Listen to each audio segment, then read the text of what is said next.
कालपर्यंत महारांचं स्टेज यांना चालत होतं, महारांचा पैसा यांना चालत होता, महारांचे मनुष्यबळ यांना चालत होतं, महार लोकांनी दिलेलं जेवण यांना चालत होतं, महार लोकांना दिलेलं सगळंच यांना चालत होतं. पण जेव्हा महार लोकांनी यांना देणं बंद केलं त्यावेळेस मात्र महार लोक वाईट झाले. अगोदर ते चांगले होते, ते कधीच वाईट नव्हते, ते चांगले होते जोपर्यंत मांगांना ते सगळं देत होते आणि मांग ते घेऊन मोठे होत होते. सुकुमार कांबळे आज जी भाषा करतोय ना, हाच सुकुमार कांबळे काही दिवसापूर्वी एप्रिलच्या महिन्यामध्ये 25,000 30,000 रुपये द्या भाषणासाठी म्हणून आमच्या लोकांना सांगत होता. पुरावे आलेले आहेत माझ्याकडं. आणि ज्या सुकुमार कांबळेंनी स्वतःच्या जातीसाठी माती खाल्ली, ज्या सुकुमार कांबळेंनी स्वतःच्या जातीसाठी माती खाल्ली, त्या सुकुमार कांबळेची लायकी खरं तर बाबासाहेब आंबेडकरांचं नाव घेण्याची नाही आहे, बौद्धांवर टीका करण्याची तर मुळातच नाहीये. जो स्वतः बौद्ध आहे म्हणून सांगतोय आणि जातीसाठी माती खातोय, अरे तू तरी तटस्थ राहिला का?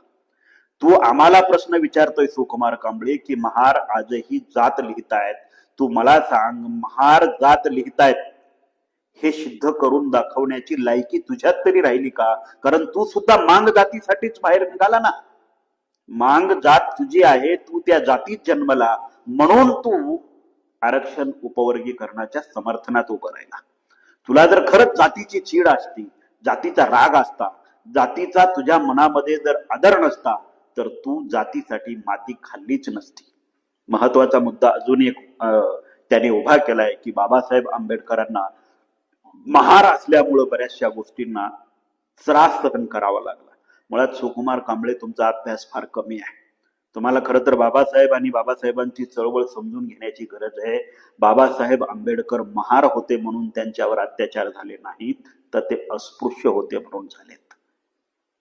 यदा कदाचित तुम्हाला जर कधी बाबासाहेब आंबेडकरांची पुस्तकं वाचण्यात आली तर मी तुम्हाला रेफरन्स सांगतो. बाबासाहेब आंबेडकर स्वतः म्हणाले आहेत की आम्ही योद्ध्यांच्या जमाती आहोत. कोरेगावलाच येऊन म्हणालेले आहेत.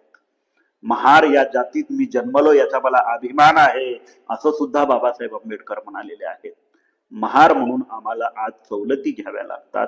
यामध्ये आमच्याही काही लोकांचे ड्रॉबॅक्स आहेत, आमच्याही चळवळीचं काही फेल्युअर्स आहेत, ती आमची मजबुरी आहे. मग आम्ही महार म्हणून त्या सवलती घेतो, तुम्ही माग म्हणून का घेता? है ना, तुम्ही माग म्हणून घेऊ नका ना. तुम्ही तरी कुठं दात सोडली? म्हणजे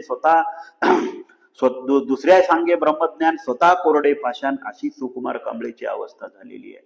जसे एखाद्या ब्राह्मण पुजाऱ्याला दान येणं बंद होतं, त्याचा उदरनिर्वाह बंद होतो, उदरनिर्वाह बंद झाला की तो दान दात्यावर कोपतो ना, तशा पद्धतीनं सुकुमार कांबळे आता आमच्यावर कोपतोय. कारण सगळंच बंद झालेलं आहे. बाबासाहेब आंबेडकरांच्या लोकांच्या हे लक्षात आलेलं आहे की ही बोगस लोक आहेत, यांच्यापासून आपण लांब राहिलं पाहिजे. सगळ्याच मांगांना आम्ही दोष देत नाही, सगळेच मांग बोगस आहेत म्हणून सांगत नाही. काल काही मांगांनी तर नागपूरमधून देवेंद्र फडणवीसांना जाऊन सांगितलं की तुम्ही आरक्षण उपवर्गीकरण लागू करा, आम्ही तुमच्या पक्षाचा ताकदीने प्रचार करू आणि तुम्हाला निवडून आणू. म्हणजे सगळ्यात महत्वाची बाब अशी आहे की हे जे काही सगळं मांगांचं चाललेलं आहे हे सगळं पॉलिटिकली इस्टॅब्लिश होण्यासाठी चाललेलं आहे आणि बीजेपी त्यांना फंडिंग करत आहे. तुम्ही जर उद्या आरक्षण वर्गीकरण केल्याच्या नंतर देवेंद्र फडणवीसांचं काम करताय, बीजेपीला निवडून आणण्याची भाषा करताय, तर तुम्ही त्याची सुरुवात आजपासूनच केलेली आहे, याची आम्हाला चांगली जाणीव आहे. आणि आतापर्यंत महाराष्ट्राच्या राजकारणामध्ये जर आपण बघितलं तर मांगांनी कधीच कुठल्या महाराला मतदान करून निवडून आणलेलं नाहीये. महारांनी मांगांना मतदान करून निवडून आणलेले मी पुरावे तुम्हाला देऊ शकतो.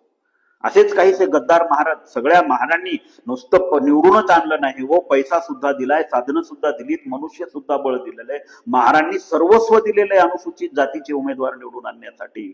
पण कुठल्याच मांगांनी आजपर्यंत कुठेही एखाद्या महाराला निवडून आणण्यासाठी पुढाकार घेतलेला नाहीये. फक्त आयत्या पिठावर रेंगोट्या मारायच्या ही मांगांची पूर्वीपासूनचीच पद्धत आहे. याच्याबद्दल नवीनानं सांगायला नको. पण सुकुमार कांबळे ज्या पद्धतीनं ज्या तोऱ्यामध्ये बोलतोय ना, हा तोरा सुद्धा त्याने आमच्याकडून चोरलेला आहे, है ना.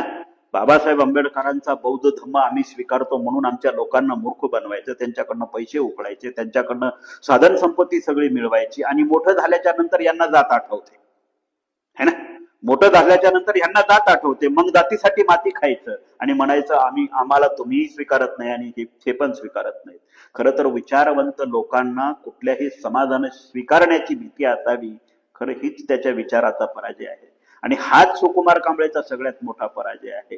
डेमोक्रेटिक पार्टी ऑफ इंडियाची स्थापना केली म्हणे सुकुमार कांबळेंनी मांगांच्या उत्कर्षासाठी. मग बौद्ध धर्म कशाला झकमारायला स्वीकारला का तुम्ही? मांगांचाच उद्धार तुम्हाला करायचा होता तर तुम्ही स्वतः मांग राहूनही करू शकला असतात ना. धम्मदीक्षा घेण्याचं नाटक कशासाठी केलंय तुम्ही? तर हे अशा पद्धतीची जी नाटकी लोक आहेत महाराष्ट्रामध्ये फिरत आहेत आणि ती बौद्धांच्या विरोधामध्ये वातावरण निर्मिती करत आहेत. म्हणून मी बौद्धांना सांगतो, आपण आता एक झालोय, एकच राहायचं आणि आपल्यामध्ये घुसणारी ही जी घाण आहे आता बाजूला झालेली आहे, तिला बाजूलाच ठेवायचं, तिला आपल्यापर्यंत आता येऊ द्यायचं नाही. आपलं स्वतंत्र अस्तित्व सिद्ध करण्यासाठी आपण सर्वांनीच आता काम केलं पाहिजे. मांग असेल किंवा आता मांग आपल्यापासून बाहेर गेला, पूर्णपणे बाहेर गेलाय. त्याचा कालही आपल्याला काही फायदा नव्हता, आजही काही फायदा नाही आणि भविष्यातही काही फायदा होण्यासारखा नव्हता. पण अनुसूचित जातीतल्या अन्य जाती बांधव ज्यांना आपली गरज आहे ते आपल्यासोबत येत आहेत. खरं तर त्यांना घेऊन हा गाडा आपण पुढे नेणं काळाची गरज आहे. मांग म्हणजे आपली चळवळ नव्हे. मांगांनी आपल्या चळवळीमध्ये आतापर्यंत कुठलंच बलिदान दिलेलं नाही. त्यामुळे मी सुकुमार कांबळेंना हे सांगू इच्छितो की तुझ्यासारखा दळबद्री विचार